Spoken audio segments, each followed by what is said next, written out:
about a subject that is dear to my heart, and I think all of to your heart, and it's one of the most challenging issues that we have, and that is the issue of wellness.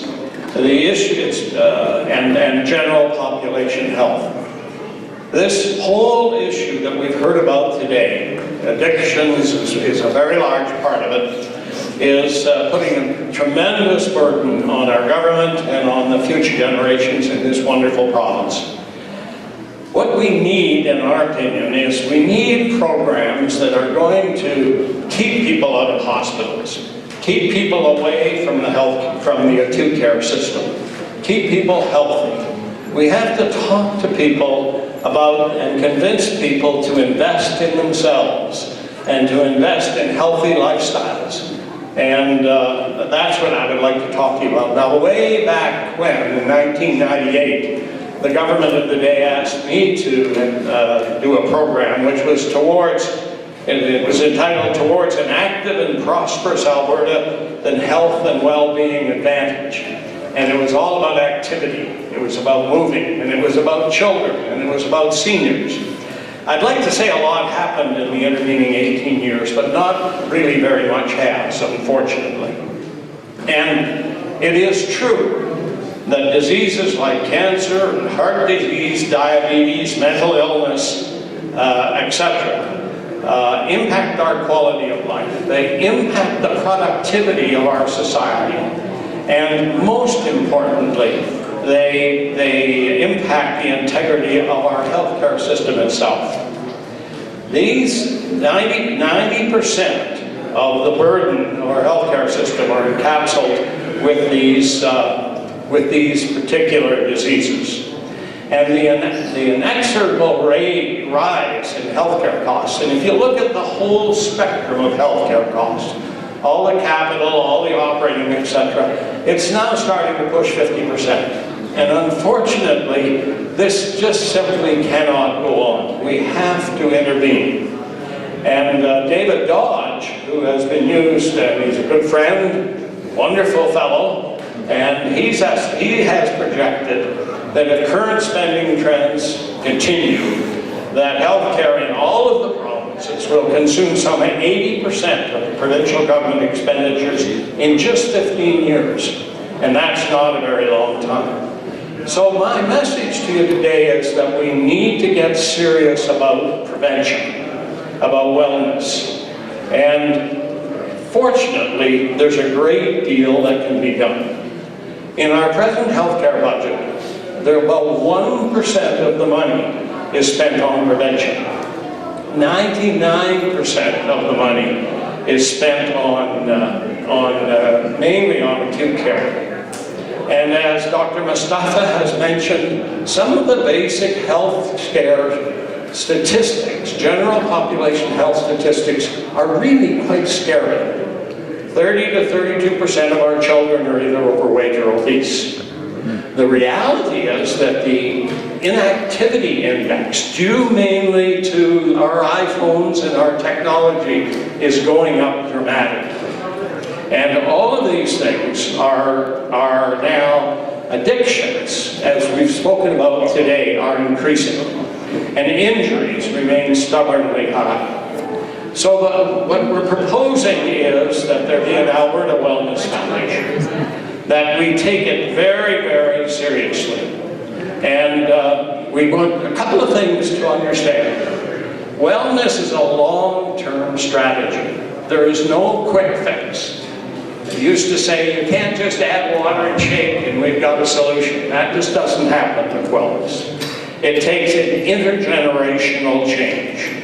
And what we're suggesting is that in communities, in the workplace, in schools, in families, that in NGOs and in businesses, that wellness become a priority. Now there's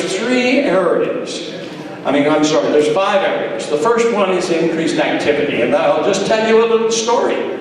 25 years ago, you have to walk the talk, and so does, I know the Saddletown YMCA is just over here. Well, I was in the downtown YMCA this morning, and I did my swimming for about an hour and a half. And it's taken me 25 years But believe it or not, swimming every day, putting dots on the Trans-Canada Highway, I've managed to swim across Canada. And it's taken, and I'm not, by the way, let me emphasize, and that was, by the way, over 300,000 lengths of that pool. I know that pool very, very well. But my point isn't to pay me, but if I can do that, we can all do that. We cannot use the excuse we don't have time. We cannot use the excuse that it is not a priority. I have so many friends. I may be one of the older people, I know I'm one of the oldest people in the room. And I've got so many friends that invest in their monetary resources, but they don't invest in their physical and neurological resources. They don't invest in themselves. And I find that to be just a simply tragic situation, because it results in a much improved quality of life. And it gives us energy and opportunity, and it changes our attitudes. And in terms of addictive behavior, and mental health, we need to invest in that area. Improve nutritional practices, and I'll tell you one other quick anecdote. I was swimming away at the YMCA one time about 7 or 8 years ago, and I was invited to a meeting of 300 people at the zoo to plan the South Health Campus. 300 people, imagine. And I listened to this for 3 or 4 hours, and they finally said, does anybody have anything to talk about that hasn't been talked about? And so I put up my hand, and they said, well, Jim, what is it that you want to bring up? And I said, I've been sitting here patiently for 4 hours, and not one person has talked about how we're going to keep people out of this new hospital that we're building. All we could talk about was acute care. We're going to have strokes and heart attacks and broken legs and all the rest of it. But this is a South Health campus. It isn't the South Acute Hospital, it is the South Health Campus. And wellness and prevention is part of the South Health Campus. And they said, well, do you have an idea? And I said, I do. What is it? I said, I'll have it on your desk by 10 o'clock tomorrow morning. So I recommended they put a YMCA in the middle of the hospital. And of course, that caused all kinds of upset. And they said, Jim, we would like you to study it. And I said, no, I'm not going to study it. And then they got mad. And they said, well, now you've got the idea and you won't let us study it. And I said, I want it announced on the basis of a 8.5 by 11 inch piece of paper. Because we're announcing a strategy.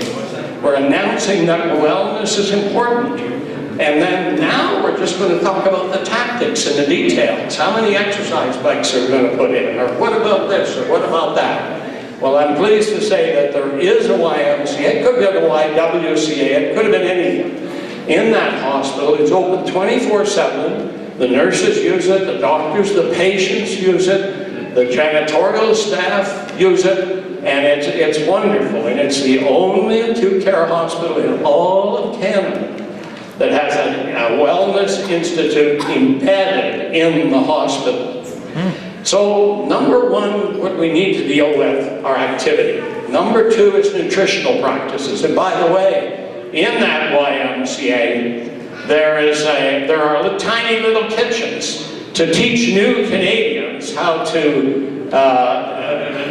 Canadian cuisine, and how they can make the adjustment from their national cuisine to ours.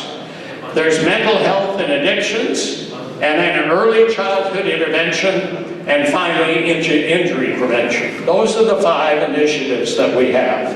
We're suggesting that a wellness foundation would just raise the expenditures from 1% to 2% of the total budget, and that it be focused on those issues. And I must say, we're being encouraged. We have a way to go. I think Alberta should be a leader in the whole country on wellness and on prevention and on keeping people out of our hospitals.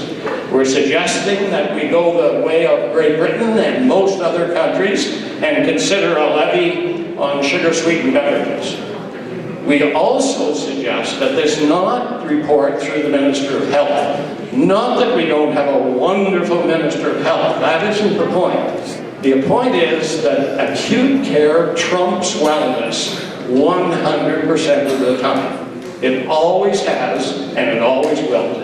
And so it isn't about people. So we would suggest that it be report to the Legislative Assembly of the Government of Alberta, much like the Heritage Savings Trust Fund. Now, others have done this, and they've done it very, very successfully. And the U.of.A. Health Foundation down in Australia, and many others have done it. We can take best practice from around the world. We can be a leader in this, and we can keep people out of our hospitals. Now, 130 agencies have signed up. Blue Cross is our partner. The City of Calgary, Edmonton, Red Deer, Lethbridge, Medicine Hat, etc., have all passed resolutions. We have unions, we have businesses, we have school boards. We have all kinds of agencies that have signed on to this. And right now, we have a little online petition that my grandchildren helped me navigate, and it just to signal to the government that this is a popular idea, that this is an idea that they want them to consider. And by the way, when I say we wanted to have 1% of the budget, that's $200 million a year. I see CC sitting here, and the blood just drained out of his face when I mentioned that. But we're suggesting we get there in 5 or 10 years.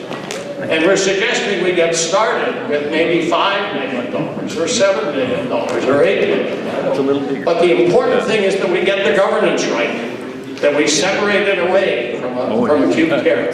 We can't ask the Minister of Health to handle this file, because issues of the day are too profound, and they will trump this file every time.